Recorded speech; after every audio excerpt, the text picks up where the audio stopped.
Hey, good morning. And here we are, Mr. Kaufman. How is Friday Fun Day treating you so far today?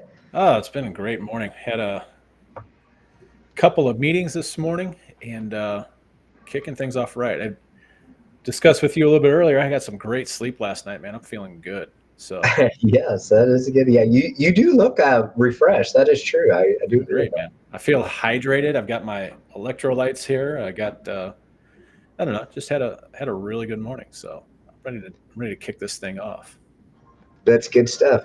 And can I state for the record too that I cannot for the life of me figure out how to get like more light here without putting like maybe a flashlight or something in front of me. It would seem like Skynet would have the ability to know that I'm kind of dark. See how that went? That I'm kind of dark here and just light me up. But apparently, I'm not on Skynet's good list probably in Hey, order man, to. you do know that they sell lights. You don't even have to go anywhere. You can order them right off of Amazon. Well, if you were here next to me, you would know that it's quite bright around me. So I can't quite figure out why I'm dark on the thing. See, and it doesn't stay anyway. Anyway, let's get to it. Welcome to the Creative Real Estate Investing podcast today. We would just like to give a shout out. We had a thank you in our comments on YouTube last week from the episode that we talked about wrap mortgages on. And that was all due to a comment we had previously from the gentleman. So he actually thanked us. So we appreciate that. We aim to please. So if you have topics or whatever, by all means, put them in wherever you're watching this or hit us up in the comments or whatever, and we will endeavor to try to hit those topics. Yep. Speaking of topics, what do we have on tap today, Mr. Kaufman? All right. So I am genuinely an expert at this topic. Like I'm probably like in the world of shiny objects, I am like cream of the crop. Like I'm your pick for the guy with shiny object syndrome. I'm the dude. So, so today we're going to talk a little bit about shiny object syndrome and how the title of it is ditching shiny objects, how focused action leads to closed deals. And this is something I struggle with this very thing to this day. My brain's just built that way. That's just how it is. I don't deny it. I don't deny it. The fun and the exciting and adventurous things that my brain wants to do. Like it wants to go out and explore all this stuff. I just don't deny it anymore. I just try to manage it. It's like a really, really fun disease. I just love it. So You're embracing it. You're embracing the danger. what are That's you gonna right. do? What are you gonna do? I mean, I guess there's probably somebody out there that offers some sort of coaching or therapy on it, but some of us are just built this way, and that's you either love it or you hate it, and or you just maybe a combination of the two, and you just embrace it, like you said. I'm embracing it because I will tell you there are some benefits to it, and one of those is I can get very creative with ideas. I think that's true about me. Where some people I think are really stuck in their ways. They're it can be rather close-minded. I think for the most part, my you've been the recipient of this, by the way. You've seen some of my wacky ideas that I come out of left field with, but I think for the most part, I think it really drives, at least in my world, it drives a little bit of maybe ingenuity is not the correct word, but it drives this creativity and it helps me to advance forward. But unfortunately, a lot of times I find myself doing things that are not actually producing anything. It's I guess it's kind of relieving the fun side of that of this crazy brain. Um, but anyway, that's what we're going to talk about. We're going to talk about uh, particularly why. Maybe not. I'm not a therapist. I know you're not a therapist, so I don't know that there's necessarily a how involved here, but I know that we can talk about the why for sure. So that's what we're going to talk about. We're going to talk about ditching shiny objects and staying focused and niching down into something that is manageable for you and something that you can repeat over and over and over again. Good. Yeah. So let's get to it. So when you say shiny object syndrome, right? So you know that shiny object sounds like the squirrels running in the yard about 10 shiny objects is what I always think about there too. So as it relates to real estate though, what are we really talking about when we say shiny object syndrome? Well, I mean, there's just well, we got to break this down into. I'd like to break it down into experience levels because a lot of us, when we get involved in real estate, um, I even to this day, I say I don't love real estate. I love what real estate produces for me, but I want to make what I do in real estate the most effective thing. The problem is if you're new in real estate, you generally don't really even realize what that means. You don't know what it is that inside of real estate you want to do. We might go out and um, we might take some courses. For example, we might take some courses on wholesaling or on lease options or uh, you know flips, buy and holds, whatever it is that we're going to do, rentals. Um, but we'll dabble in each one of those areas, but we will not perfect anything in each one of them. So um, I think you mentioned something earlier, um, and it's this message that shiny object syndrome feels like progress, but it's really procrastination in disguise. Yep. Yep. And what a great way to kind of summarize uh, what we're trying to convey here. Yep. Um, Can, and can I yeah, go ahead. Go ahead. Can I just give the personal example of exactly what you're talking about? Yep. So I've been doing this now at real estate. I had another 9 to 5 job, right? Real estate got me out of my 9 to 5 job in 2018. So it's been a long time now that I've been fully retired. It seems like just yesterday. But when I first started, it's like, okay, what do I want to do? What can I do while working a full-time job, right? Just my situation. While working a full-time job, what different area of real estate could I do? Did I want to do wholesaling and get $5,000 or $10,000 wholesale fees, which we've talked many times now about that? That's ballooned up to insanity. But do I want wholesale fees? Do I want to do lease options? Do I want to be a landlord in the buy and holds and all that stuff too? And that was even before I really knew anything about the creative side of it, right? Or land deals and all that stuff. It's like, what do you want to do? Especially for me when I had that full time job. And so one of the things we did, I'm a rich dad education guy initially 20 plus years ago, right? Came through there. And so when you buy a rich dad package, it's probably different now. But when we bought the rich dad package, you could pick the different, okay, what are you interested in? Well, I grabbed the wholesale class. I picked the lease option class, as you mentioned. I picked the foreclosure class, right? As you mentioned. So I pick all these different ones. And each one of them, especially new starting out, and especially since I had a full-time W-2 9 to 5 job, right? It was like getting a whole nother full-time job in each one of those. Right. Yeah, Right. exactly. I mean, really, it's like, okay, if you want to do this right, here's kind of how you do it. And especially just the marketing alone, like I don't like, and then you think to yourself, I was like, I was scared to friggin' death of, well, what if they call? Like, I'm going to send this marketing out and then they're going to call me. Yeah. Yeah. And then what?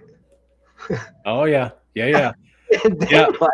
I got a little side story on that too, because I used to when I was in that particular situation, I did start sending out marketing, and I would have somebody call. I wouldn't answer the phone. I'd let it go to voicemail, Mhm. and then I would literally pace my floor back and forth for man, 10, 15 minutes sometimes trying to have this conversation in my head, trying to uh, play every single scenario out that could possibly happen on this phone call.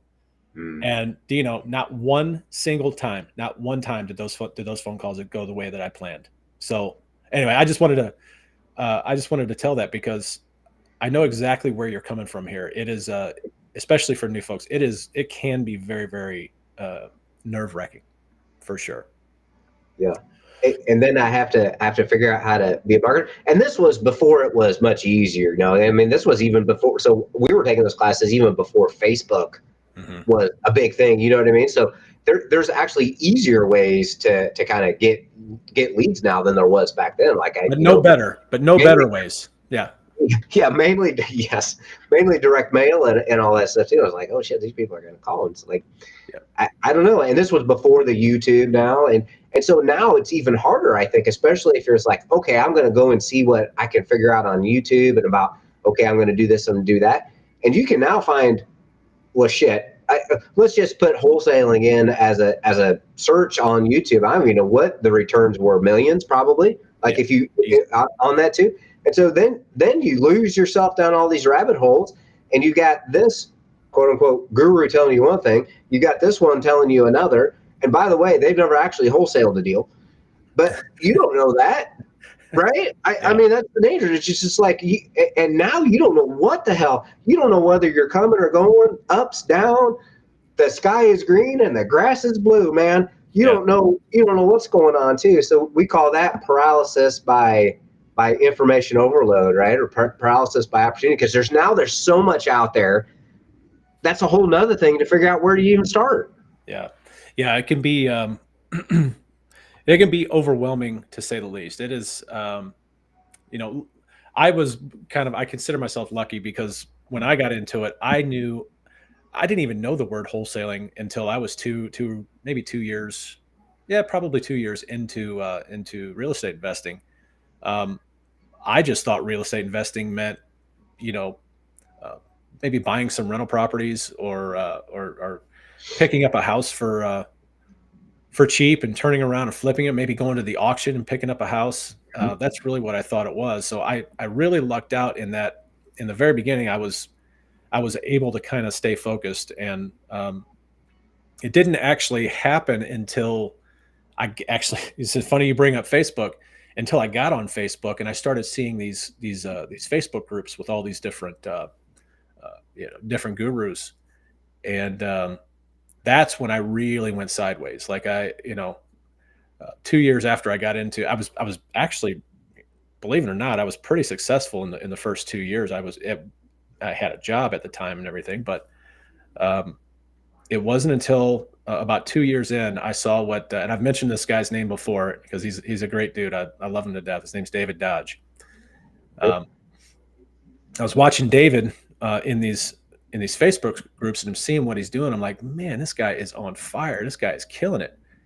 And so immediately my brain just takes a right turn, and I start down the pathway of trying to wholesale houses, and I did pretty good at it, but I quickly found out that I couldn't do both. I couldn't be a wholesaler, and I couldn't be this other real estate investor. All this material and all this education that I got, it didn't line up with wholesaling, and so ultimately, what happened was that I did neither one of them well, and I mean, I did okay. I did all right. I survived. I made it.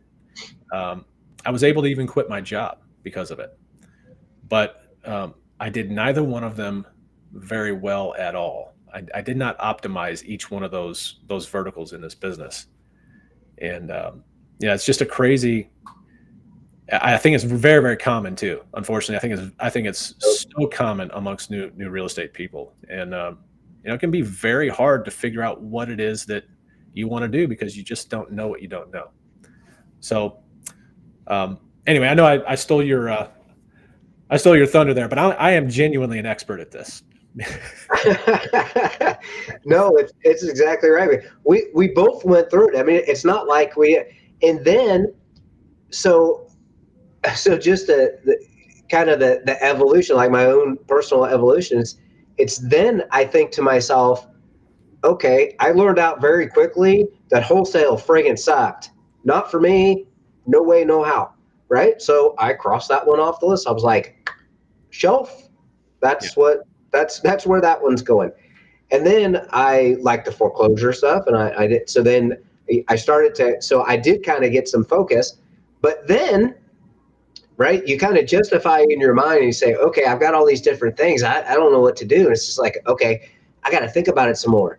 I got to think about it some more. And I got to think about it. So that's the procrastination piece, right? And I got to think about it some more. And you never do anything. Yeah. Or you could be like me and say, all right, I'm going to get into this foreclosure stuff. And now you got to analyze the properties, right? Because by and large, we're talking about flipping the property, right? Getting it cheap and selling it high. And so those are typically flip properties. So now you got to analyze the deal. You got to evaluate the deal, brother. Yeah. Well, you know me, right? Like I love my numbers, and I will massage the shit out of those numbers for days. Yeah. And then I'm ready to make an offer, and the house is gone 4 days ago. Yeah.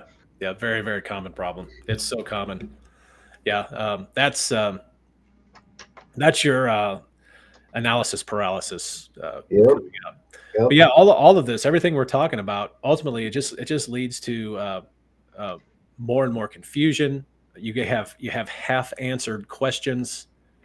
Um, like you're saying, you're just second guessing every single decision that you made, and ultimately, it's just going to lead to not doing anything. It's going to lead to paralysis, mental Yep. fatigue, all of that good stuff. Um, Yep. even it's going to steal your time. It's going to potentially, I know that I kind of became someone a little bit detached from my family. And, I was just so focused on focus is not the right word. Um, I was focused on not being focused is what it ultimately boiled down to. But uh, it's just a lot of negative effects from having this shiny object syndrome. And ultimately, what it boils down to dollars.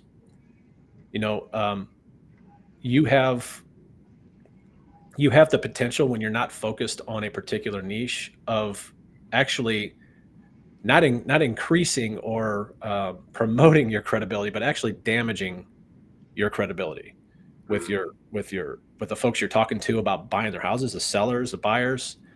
Lenders certainly are not going to take you seriously. So, and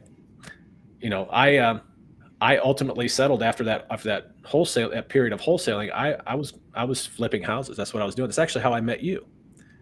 And it wasn't until I got super focused on that and realized that the money that I wanted to make, I didn't want to do it through wholesaling. Wholesaling is not a scalable business. I don't care what anybody says. You can't scale a business that does not have assets. You sell your assets, and you can do more work, but that doesn't mean that your scale. That does not equal scale. Period. I don't care what anyone tells you. Yes, busy does not equal scaling. Yes, Yeah. that's like a pro tip. Busy does not mean scale. Yeah. Right. Yeah. So, I mean, of course, we have to wholesale properties now. I mean, I always say it's a byproduct of my real job as a real estate investor is, but ultimately, particularly if you're needing capital to do your deals, lenders are not going to take you very seriously if you're not super focused on what you do, because you're not going to know what you're talking about. You're going to know a little bit about everything, but you're not going to be able to deep dive. And if a lender has a very serious question for you that you can't answer, it's going to be, I mean, you're going to wear it on your sleeve. They're going to know immediately that you don't know Oh, what. yeah, So you're out for sure. Like you're trying to get a hard money guy for your flip in there, and you can't answer his basic questions, their basic questions. Shit, you're out. And oh, by the way, that's a tight knit, because we are private lenders, right? That's a tight knit group. And yeah, man, when you drop the ball with one, you drop the ball with many. it's true. Yep. Yeah. Yeah. Ultimately, it's just all just going to lead to, or has the potential to, if you don't focus in to this burnout, you're going to experience this burnout. It's exactly what I experienced when I was wholesaling. I have the story. told the story, like the first family vacation I took in years. We went down to Gulf Shores and had a great time. We were having a great time, but my phone rang the entire vacation. And I just ultimately got burned out. It was after that vacation that I realized, like, man, I've got to really focus in on what I'm doing, because I'm really and I did not close one deal, didn't close one deal on that vacation with all of those phone calls I had, and Mhm. just total emotional burnout. And I ultimately got out of that business altogether. Other than what I do now, which I say is I kind of have to do if I want to dispo a house that I don't necessarily want. Yeah. But And we say, and can we go back to, we kind of glossed over, like, what's the real cost of not trying to focus your real estate business? Like we mentioned that, like, the physical fatigue, the emotional fatigue, and all that stuff too. And you mentioned the money. Like, so, okay, so now we're going to market, and maybe we're trying to market three different ways for three different strategies, and nothing's working. Well, it's because, as you know, right? Shameless plug for our marketing courses. Like, you have to pick what you want to focus on. That's the number one thing we say in our marketing courses. Like, pick two or three things that you want to market to, right? Do you want to do the pre-foreclosure list? Do you want to do, the distressed sellers list, like with other liens and stuff like that? Like, all these channels, you want to focus on them, and then focus on it, yeah, right? If you're sending out five different strategies of marketing and you're not getting any phone calls, then you're not going to continue to do that, right? Well, as we know, it's follow up, follow up, follow up. So pick two or three things, right, and follow up with them. Like, just marketing is the perfect example there. All the real estate investors know that you can't, right? I'm not getting anything from this marketing, so I'm going to do something different. Well, you haven't given it enough time. Or maybe you need to tweak out your marketing. Maybe you need letters instead of postcards for your list, or whatever that is, right? It's the same thing, right? That's just a microcosm of the whole thing. It's like, what are you going to do? You got to pick it and focus. yeah, yeah. There was I couldn't remember the name of this author. I had to just look it up, but I don't know why. I've read this book like three times, but there's a book called "Nail It and Scale It: The Entrepreneur's Guide to Creating and Managing Breakthrough Innovation." But the book that is one book that really drove home to me this idea of, like what you're saying, you know, uh, pick a marketing channel, pick two marketing channels, absolutely nail those channels down. Like those channels like backwards and forwards. So the ones that I picked right off the bat was I picked the evictions list. The evictions list for me was it was a weekly thing. It was a weekly activity, and I would I knew the eviction process like the back of my hand. I had mail. I was doing direct mail. I had mail down, like, where, to the point where that mail was hitting landlords' mailboxes every single Friday morning. It was just a really, really finely tuned machine. And so what I'm getting at is, not only should this apply to the processes inside your business, or let me back up. It's not only should it apply to what it is that you are ultimately, what your niche is.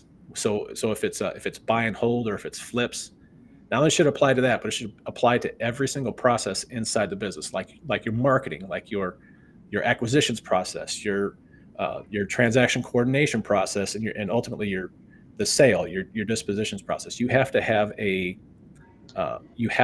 system for every single one of those things, and that in itself can be a real mind bender, because we're constantly bombarded with all of these different CRMs and all these different systems out there. And I'm telling you, I've been through. I've stopped doing. I stopped doing it within the last 5 years. But prior to that, I probably used no less than 10 different CRMs before I finally settled on one. Yep. And it was just a matter of At that time, I was just like, hey, well, I've got to stop this. I am constantly downloading all of my lists, re-uploading them into another CRM, and wasting hours and hours and hours of my whole weekends and weeks at a time just trying to manipulate this data, where if I just had it in one system and knocked all this nonsense off, uh, I could have moved forward much faster at a much greater pace for sure. So um, when you ultimately when you can accept that reality, when you can accept that, and I want to go back because I'm not saying that you shouldn't experiment with each one of these niches, because you just don't know which one is going to um, ultimately fit you the best, or fit your lifestyle the best. But I would say, as far as a strategy goes in picking one of these niches, wholesaling or flipping, and or buy and hold with seller finance, all that good stuff, you don't number one, you don't have to love it. You don't have to be in love with it. There's a lot of people that have an emotional attachment to their work, um, and it's fine. That's kind of okay if you love it, But I don't. I've said this many times. I don't necessarily love real estate. I have just found the niche that helps me. It helps my lifestyle. It helps me live the lifestyle that I want, and that's what I love. And so I found the thing for me that is the least amount of headaches.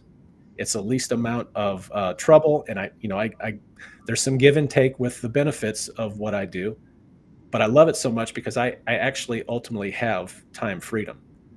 I'm actually able to do the things that I want to do personally, instead of just constantly working all day long.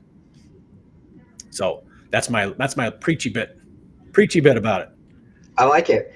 It was good. So let's talk. So now we've spent half the podcast, like, poo pooing the, you can't try everything. You're gonna fail because you're gonna master nothing too. So now we need to talk about, well, how do you focus? Well, I always come back to this. You know what I mean? It's like, and I keep saying this because this is just me personally, what I had to finally figure out. And it seems so obvious in hindsight. Like, they say hindsight's 2020 for a reason, right? So in retrospect, it seems so obvious, but it's not necessarily obvious to you. It's like, what do I want to do with my business? What are my goals of my business? When I started putting it in those terms, what is the end result that I want out of my real estate, right? So the number one thing that I worked for years was to get the hell out of my 9 to 5 job. Right? Like you mentioned that, like that was my goal. Was I'm going to get out of the 9 to 5 job, and I finally did that. But it wasn't really until I started putting it in those terms that it kind of clicked for me and say, okay, like you backward design it, So it's like, okay, what do I need to do, and what part of the real estate, right, the niche, is going to get me there? And so what got me there was the flipping. So we did a bunch of flips, right, in order so I could get out, right? That was the goal. Now the goal is different, right? So now I've shifted my goal. Now the goal is the coaching program and helping other people do what we've been able to do, leave our 9 to 5 jobs and all of that. And so it seems obvious, but man, I really want you to put it in terms of, what do you want real estate investing to do for you? Like, Yeah. what are those things? Is it get out of the 9 to 5 job? Is it to have extra income? Is it just to, like, what specifically is it do? And start thinking about that. That's why we say so much and preach about the mindset. Why are you being a real estate investor? Because if you're not serious about that, then you're going to lose some friggin' money, and that's that. Period. End of story. Yep. You, Yeah. you have got to get clear about what you want to do and why you want to do it. Yeah. Right. So that's what I would say. Number one is, like, Why do you want to do this? That's going to start the focus process like you wouldn't believe. Yeah. Yeah. I think for me, it wasn't until I realized that this might sound really, really stupid of me, but I never looked at business as serving me. I never looked at it as I looked at business as another job that I was creating for myself. It never dawned on me until much later in the process that no, I this is going to sound selfish or what have you, but I'm the focal point here. I'm the one, like, I'm creating this business so that I can have this lifestyle. And so for me, it was more about figuring out how I wanted to live my life, and then molding that business and those decisions inside the business around how it could feed this lifestyle. And I, there's a massive difference, I believe, between personal goals and business goals, and I separate those out. I don't. They're not mutually exclusive at all for me. Most of my decision making that I do in my personal life is it has almost nothing to do with business. But on the flip side of things, every decision I make in the business must feed that personal goal, my personal goals. It has to, or I just can't do it. And so ultimately, I literally think it sounds corny, but I literally think about this every day when I get up. If I come in and I sit down at this desk, is what I do, whatever I perform at this desk, is that going to help me advance my personal life? And that's just how the way I run things. There are other folks out there that have a different take on that, and I'm sure there's probably some expert or some guru out there that's going to tell me I'm wrong about that. But that's how my brain operates, and that's how I must. Every business decision must meet the goals of my personal life. Period. If it's going to detract or if it's going to pull me away from doing the things that I like to do, I'm not saying that I won't do it, but I'm gonna be pretty pissed off while I am doing it. You know, so Can I just say something real quick about these yeah, guru people? yeah. So we're guru people too, right? I mean that's what we coach students and Ultimately, yeah, you could say that. partner with us. Is that right too? But we're actually doing it. So first of all, is your guru actually doing it? Second of all, folks, you have to figure out what works for you. What works for Jeff doesn't work for me. We have different personalities. I have different goals. I want a different end result than he does. And so how he goes about structuring not only his business, but the particular real estate activities he does is a little different than mine. Now we overlap in a big area, which is why we're here together and why we partner together. But you have to figure that out for you. Don't let some this goes back to the therapy thing too. Don't let some dumbass sitting across from you charging you money tell you what you should and shouldn't do and what works and doesn't work for you. As if you don't have a choice. Yeah, you have to figure that out. Yeah. Now, they should be making great recommendations that you should try so that you know what works and doesn't work for you too. But if they're sitting here telling you this and that, and like you need a different guru / therapist, whatever, coach, whatever that is too. But man, you got to figure that out for yourself. Just like your business. It's like, okay, what do I want?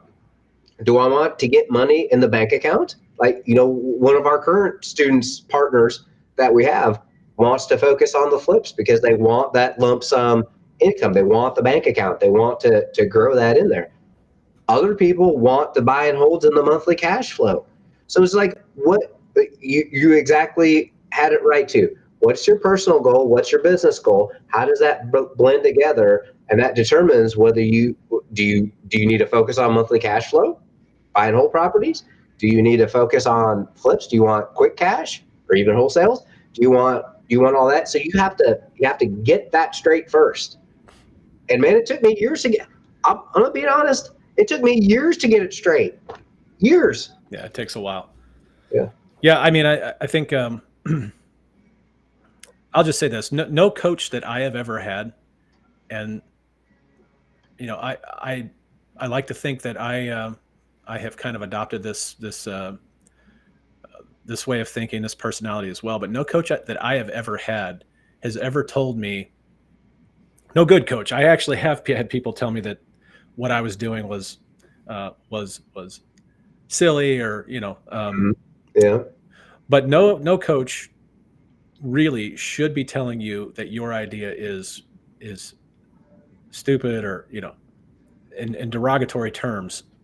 um, a good coach's job is to guide you to whatever goal it is that you want to achieve. It's not. I kind of liken it to I have a how much I love attorneys. I love them. I mean I can't get enough of them. But Indeed. some of the worst advice I ever got on real estate investing was from real estate attorneys. Yeah, And it's for like, sure. no, it's like, this is kind of the same, right up that same alley. It's like, I didn't come to you for investing advice. I know what I want to do. I came to you for legal advice. So, Yep. so guide me through the legal loop, the legal stuff, and leave me alone on real estate investing. It should be the same thing with your coach. Your coach should be, okay. Jim, you've got this idea. All right, let's focus on the means and the processes to get you through to accomplish that goal. That's what a coach does. A coach does not tell you what you should or shouldn't be doing, um, but a good coach is gonna help weave through that through the maze and get you on the right path to actually accomplishing that goal. And so, yeah, I think that's really all I have to say about it. I had to bring up the attorney thing because they just there's so much of that goes around, and half Yeah. and the majority of them don't even invest in real estate. That's the crazy thing to me. But Yes. Yes. um, Right. And the attorney's job is to make your deal or whatever you're talking about work. yeah, Right. Not to talk you out of it because it's too much risk. It's like, I'm not interested in that. It's just like, is this consistent with the law? Am I violating a state law by doing this deal? right, right, Like, I don't care about your opinion. yeah, Well, I mean, I guess I do because I'm paying for it, but I'm about the investment piece of it. I like, is it legal? That's why I'm paying the attorney. right. So it's interesting. So so what we're trying to really drive home here is that focus creates momentum, and it's the snowball effect. When you have a singular focus on something, um, and believe me, this is sometimes very hard for me to do. But I have found that I've been able to kind of train myself. I was the type of kind of ADHD dude that I would start a project, never finish that project, or Mm. but I actually, this is what real estate has taught me. This whole process has taught me this, is that I actually enjoy the process of starting a project and finishing a project. I've even gone so far as to, when I was flipping houses all the time, I would literally focus on one room at a time.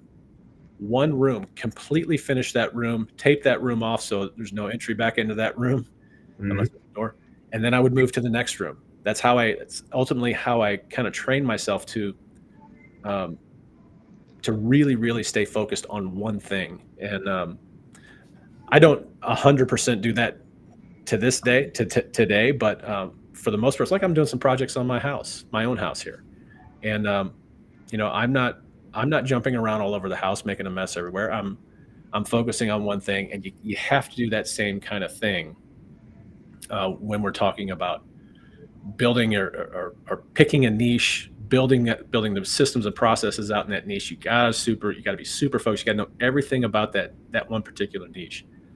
And I love this saying, but success loves speed, and speed comes from clarity. Yep. If you can focus on one thing, one single thing, or one niche, it's only going to take you. Let's say it's wholesaling, and I'm just going to throw some numbers out there. I don't even know if they're probably not real. But if you focused for 1 year, let's just say 6 months, six Yeah. months on Sure. wholesaling, you Mhm. focus for 6 months solely on wholesaling, the speed of success is going to be so much greater. It's going to be multiplied tenfold. Yeah. Your speed to success is going to happen so much faster than if you are worried about all these other, all the, and give yourself some credit if after 6 months you decide, well, this is a bunch of baloney. I don't like this crap at all. You get out of it. You get out of that particular vertical, and then you can try something else. But I guarantee you, everything that you've learned through wholesaling will come into play in the future, or, Yeah. or building that wholesale business. So, Well, and it's really great too. And wholesaling is a great example too because you learn so much. If you're a successful wholesaler, you're a successful marketer, yep, and then 100%. you can take your marketing skills and then go to the next niche because you still have to have leads. Right? You're not going to get a flip deal if you're not getting leads, right? Correct. So you can translate that into. So that's typically why, right? That's the reason. It's like, well, why do so many people try wholesaling? It's just like, okay, I'm going to do some wholesaling too. Well, that's kind of why. It's kind of the easiest thing to focus on for a quick, for quick paydays, and it teaches you the marketing, Yeah. Yep. right? So it's a foundational marketing thing. So that's why most people say, most coaches or whatever would say, suggest, okay, if you're thinking about doing something and you want to start somewhere, start there. For me, Right. that sucked. Yeah, no, totally not for me. But that's why you hear that a lot For for those sure. reasons. So yeah, Yeah. I mean, but I was, like I said, I did that wholesaling for quite a while. Then I got back into, because I started off in creative finance. I didn't really realize that wasn't the term that we used uh, when I started off. That was just a normal thing. Like, you just find a way to get the deal done. You find a way to get it financed. And so after I got done with wholesaling, I was like, look, I got to go back to what was actually working for me, and it was creative financing. So what that did, at once I finally was realized that, or once I was able to finally wake up and just go, this is not working for me. I'm gonna get it back into something that I know and that I like. So I didn't say love there, that I like, which is creative financing. Now I can focus on seller conversations. I can focus on follow up, um, structuring term based offers, all yeah, that good stuff. And ultimately, the result of that is converting those leads, improving my processes while I'm going through this, while I'm building this thing. But I'm singularly focused on the creative finance side of it. So this really does make creating those systems and processes really they kind of create themselves, to be honest with you. Mhm. But then it ultimately ends up, you can start closing more deals. Yep. So turned out to be the best thing I ever did, to be honest with you. And creative, like this, just a plug for the creative stuff. This is why I like it so much. The creative strategies overlay different niches, right? Yeah. And then after you're like, so we'll say we're experts. Like I used to not call myself an expert in things like there, but I mean I'm pretty confident when we say now that we've done enough deals and like we're creative deal experts. Like we can figure out on both acquisition and the disposition side, and we can now apply that to whatever deal comes our way. So now we're to the point where we can just say, well, all right, we don't focus on flips as the standard bearer of our business, but we sure know a deal when we see one, right? And so now we can overlay that into this great deal and do that, or we can overlay it into the buy and hold model, like the cash flow model. Like we can make it work for us in any of the different niche areas because of the experience we've gained over the different years, which is why I love the creative thing too, because it applies to just about everything. Yeah, for sure. I know there's a lot of folks out there that call that transactional engineering, and I'm sometimes that's Sounds like a Skynet term, but go ahead. Yes. yeah. Well, it's to some people that's a derogatory term. Like, I've heard coaches before say, you don't want to be a transactional engineer. Well, Shit, yeah, I do. I mean, give me a break. I want to know if I have a deal come across my desk and I look at that deal and it doesn't fit into a specific box, like say, you want to wholesale that deal, doesn't fit into that box. Well, a lot of people are just going to throw that deal out. That's not what I do. I like to look at that deal, and I have the ability to look at that deal, and this is all because of the focus that I've had in this creative space. But I like to look at that deal and go, okay, which box can I put this? Mhm. Which box, or how many boxes can this deal actually fit in and still work? And if it doesn't fit in a box, okay, well, um, what terms can I apply? How can I craft this deal so that the terms are so favorable for me that I can actually get it to fit in that box? And it's definitely an art form. It's definitely a learned art form, but I think you get there faster if you can niche down and you can really choose, uh, you know, one particular category or niche of the business. And I don't think I don't. I think it takes. Well, I'm going to say this. I've said this many times before, but I am kind of. This is going to sound terrible, but I'm a little bit slower to learn a lot of these things. Like it seems like I have like it takes me longer to process a lot of things that folks tell me, or things that I experience, and it sounds like it's a negative connotation, but that's the way that I learn. I learn through repetition and through doing. I don't necessarily learn that well through reading. I don't care to read all that much. I'm a doer. That's what I do. I have to experience it. And so, um, if you're someone who's watching this, if you're the same way, if you've learned the same way, this can help you too. And I'm only telling you this because I know that if you're a doer like me, experience experience is how you're going to learn, but you have to be able to learn one thing at a time, because my brain will definitely take a right turn, and it will definitely lead me astray. So staying focused. If we haven't driven that home enough on this on this particular podcast, staying focused on one particular thing, or minimal amounts of activities, is going to help you out. And you can get to that point too, where you can just kind of look at a deal, and within seconds you automatically know the potential that deal might have. So yeah, stay focused.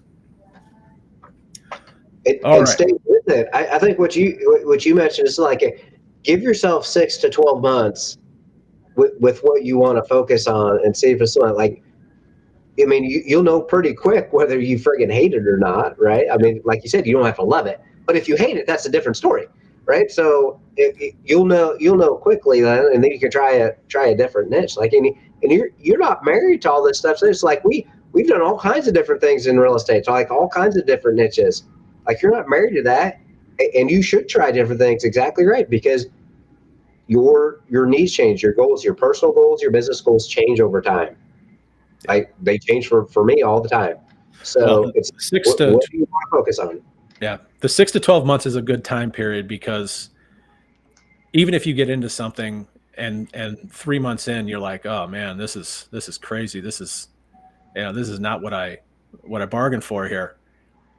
Uh, but 6 to 12 months is a good time span, because in another 3 months, if you have your systems down, and if things are kind of running themselves, it becomes, I call it somewhat robotic. It becomes something that's so normal to you. You've kind of conditioned yourself, um, and things end up going much smoother. You may end up loving that and want to do that for the rest of your life. That's how it has become for me when it comes to the seller finance model that we use. It's become so normal. It's almost like it's almost like eating. Like It's you second just nature, right? It's habit. Yeah. It's habit. We Yep. created a habit Yep. with the strategy, Yeah, right? absolutely. Yep. Yep. It's So interesting. So we could say that uh, like you can keep watching every guru's or like every different YouTube video for however long you want, and 3 years from now, ask yourself, well, why didn't I do anything? Right? yeah. Or you can try to focus now, or get a coach. It doesn't have to be us. Like get whoever you want. Like try to get focused. That's a coach's job, is to help you focus on that. Like Yep. we like to focus on the creative stuff, but we overlay that all over all these different niches. So if you're interested, come check us out. Yep. Right? I mean, For sure. we'll help you. I guarantee you, we'll help you get some clarity on why you're doing this. So Yep. All right. Some action items here. Number one, identify the one strategy that you will commit to. Now, again, this is going to be trial and error, but whatever you choose, commit to it. Be committed.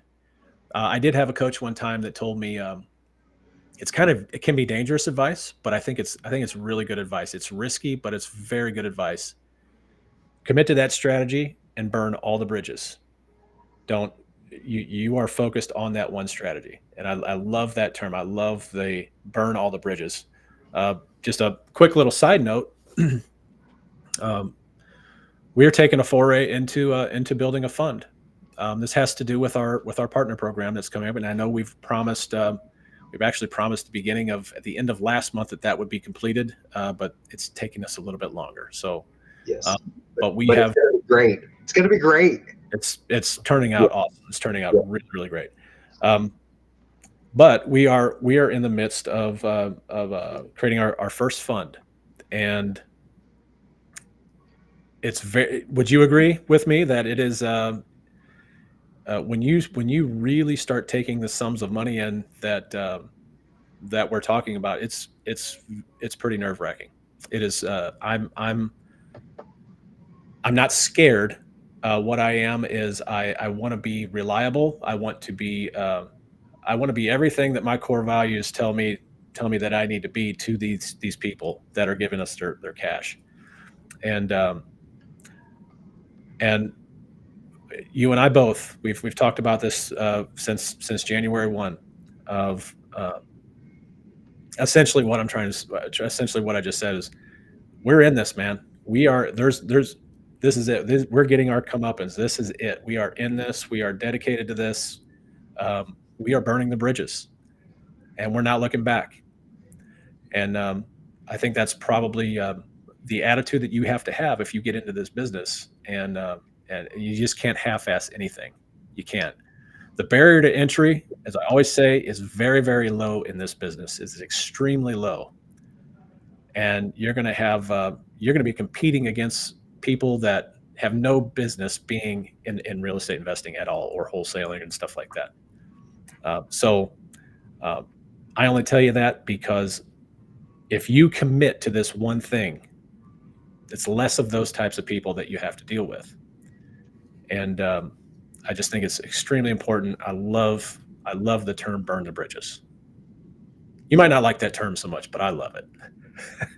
Well, it's always about the context, right? So in the context you're using it, I think it's exactly appropriate. But that Yeah. doesn't mean after you commit for 6 or 12 months and learn the niche, Right. right? And you're going to learn whether you even like it or not, right? And number one, but you learn it, and then you just say, okay, I'm ready to add something else, or this isn't really my thing, or it's not generating what I needed to generate. I need to focus on something else now.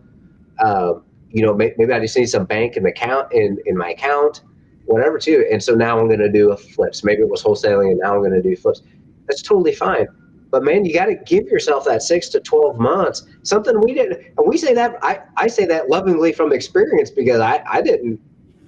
I mean, I didn't do that. It's just like, okay, I'm going to send these direct mail letters out, and like, Right. and all that stuff too. So yeah, what you said is exactly right in the context thing, and what you said about the fun too is like you've heard me say, like, we're not going to fail. People give us money. We're not going to fail the people that give us money. It's just that simple. It's not going to happen. Right. So just like you have to have that mindset going in Yep. too. And is everything at risk? Shit, yeah. Are we? Do I feel like I'm at the place in my business to do something like that successfully? Yes, or I wouldn't be committing to it. Yep. So, Yep. All right. Another quick little action step here. We've already talked about the YouTube thing and YouTube University. And, most of you are probably watching us on YouTube. mm, So I can't with a good conscience say don't watch YouTube anymore. But I wish that. so there is that. Just like you said earlier. Don't watch gurus. Well, here we are. We're out here coaching people, and we would probably be considered gurus as well, by other folks' standards. So, but the one thing that you can do, and this is something we tell all of our students, our partners. I have uh, a quick comparison, and it's I'm sorry for repeating myself on it, but I think it's such a good way to look at these things. Those folks out there in the world of electronics understand the difference, like maybe on an oscilloscope. If you know what an oscilloscope is, they know the difference between signal and noise. And with signal being the truth, you've captured a signal in that wavelength. I hope I'm not going too far with this. And then there's noise. Noise is all of the ancillary stuff that you hear outside of that true signal that you've captured. And there is a ton. There's probably 90% of this business is probably noise. 10% Yeah, is real, actual truth and action. you can use. Yeah, Yeah. that you can actually implement. Yeah, Yes. yeah, Stay focused. Learn first, and you can find these. The best place to hear a bunch of noise is at a RIA, a RIA meet. yeah, That's what I yeah. found. That's true. That's sad but true. But still great networking. But yes, It that's true. is. It is. Yeah. Yeah, yeah, Because there's everyone's there for the same reason. They're trying to learn, but you have egos involved, and all this kind of stuff. So if you can learn, this comes through the gut. By the way, comes through your gut feelings. You should always trust your gut. Always, always, always trust your gut. That's my opinion on it, anyway. All of that noise, you will be able to identify it. You will get good enough at this that you will be able to identify that noise, filter out that noise, and focus on working only with the truth, the signal. And those people will ultimately become lifelong, I say partners, but maybe not work for you or even work with you, but those will be people that you can lean on for a long, long, long time and count on them. Those are the signal, the truth tellers. That is the signal that you want to. Those are the types of people that you want to filter out and keep on your side. And honestly, the rest of them, it's just noise. It's just noise. Politely get rid of them. They need to exit your life, honestly. yeah. So, you got anything else, Ken? I don't think so. I think we've. I think we have. This horse does need to be beaten to death, to be honest with you, and then probably beaten some more. But I think we have done a good job here in our hour long podcast of the pros, the cons, the ins, the outs, so to speak, too. So no, I think we're good. Okay. All right, guys. Well, hope you enjoyed listening to my belly aching. You all have a good weekend. Go check us out over at sub2empire.com. See what we got going on. You all have a good weekend. We will catch you same time, 11 a.m. Central, right here next week. You guys take care.